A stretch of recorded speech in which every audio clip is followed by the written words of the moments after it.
Welcome to the Official Personality Guru. The ESTJ personality is all about creating an order. The ESTJ wants to organize the people around them and create a stronghold on the community around them. They believe in tradition and doing the right thing, which is a standard that they hold for other people around them. The ESTJ can be a community organizer that is great at bringing people together. They're very verbal and well organized, which allows them to make and talk through plans. They also have an entertaining, silly side which allows them to break the ice and keep things light. The ESTJ believes in hard work and the rule of law, which they try to uphold and execute. The ESTJ is very principled and will usually find a way to implement its plans. They may come off a bit harsh and angry at others, but do not hold themselves to the same values as the ESTJ. If they perceive someone as lazy or dishonest, they can adopt a very biting and sarcastic tone in their interactions.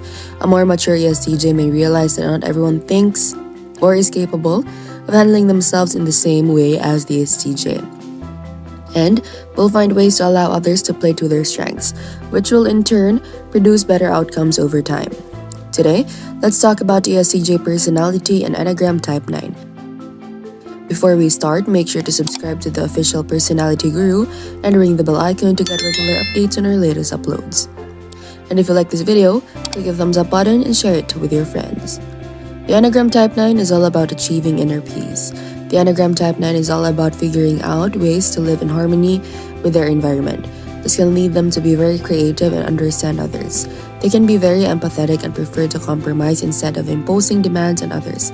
However, this can be problematic if they sacrifice too much of themselves. Enneagram 9 is at its best when they are being instinctual and knows how to work with itself and its environment.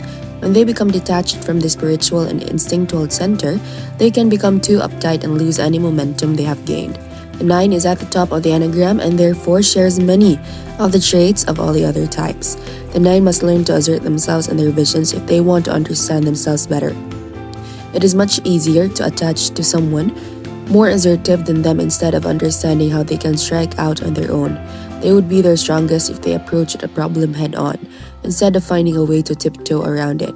The 9 is great at understanding others and creating harmony.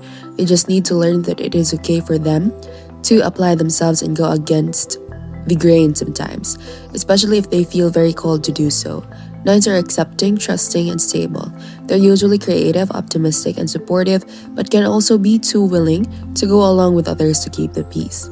They want everything to go smoothly and be without conflict, but they can also tend to be complacent, simplifying problems and minimizing anything upsetting.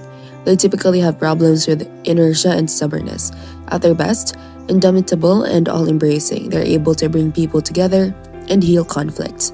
Ironically, for a type so oriented to the spiritual world, 9 is the center of the instinctive center and is the type that is potentially most grounded in the physical world and in their own bodies. The contradiction is resolved when we realize that 9s are either in touch with their instinctive qualities and have tremendous elemental power and personal magnetism, or they are cut off from their instinctual strengths and can be disengaged and remote, even lightweight.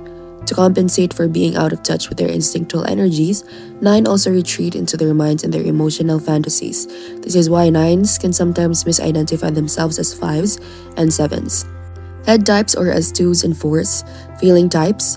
Furthermore, when their instinctive energies are out of balance, 9 use these very energies against themselves, damming up their own power so that everything in their psyches becomes static and inert. When their energy is not used, it stagnates like a spring-fed lake that becomes so full that its own weight dams up the springs that feed it. When 9s are in balance with their instinctive center and their energy, however, they are like a great river, carrying everything along with it effortlessly. 9s demonstrate the universal temptation to ignore the disturbing aspects of life and to seek some degree of peace and comfort by numbing out. They respond to pain and suffering by attempting to live in a state of premature and peacefulness. Whether it is in a state of false spiritual attainment or in more gross denial, more than any other type, 9s demonstrate the tendency to run away from the paradoxes and tensions of life by attempting to transcend them or by seeking to find simple and painless solutions to their problems. To emphasize the pleasant in life is not a bad thing. Of course, that is simply a limiting approach to life.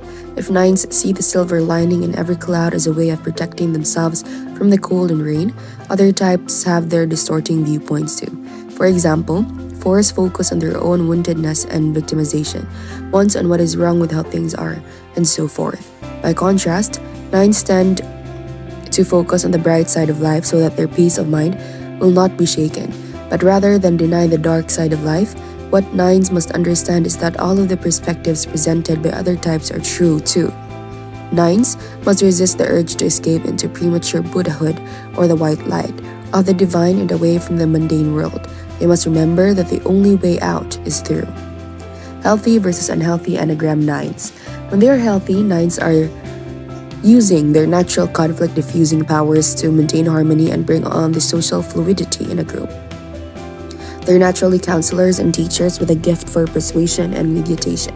Optimistic and fully alive, they have a strong self-identity and can ascribe to a simple and healthy lifestyle. When self-actualized, peacemakers can develop a keen sense of ambition and take the necessary steps to use their calm energy to better others' lives and well-being. They're excellent communicators and patient enough to deal with any situation.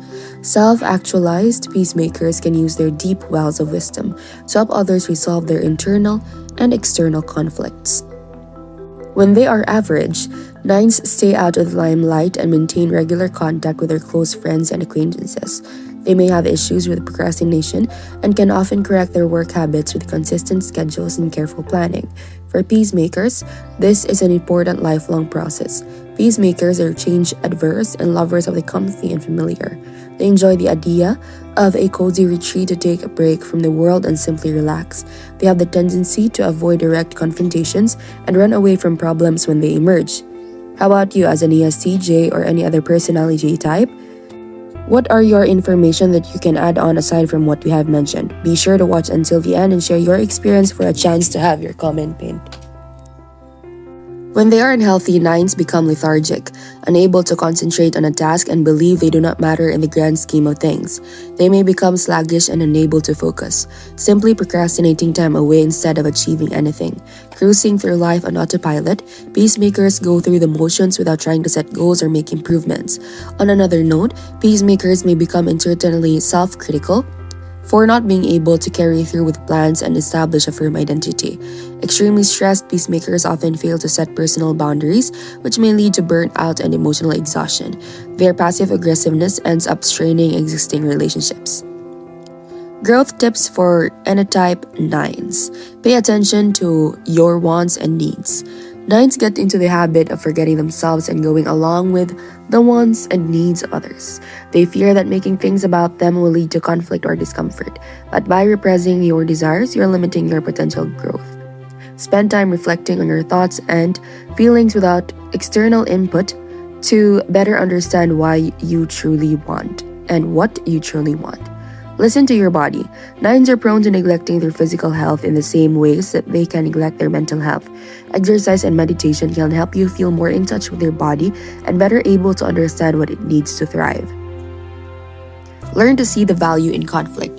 Expressing yourself can lead to conflict, but it also leads to deeper and more meaningful relationships.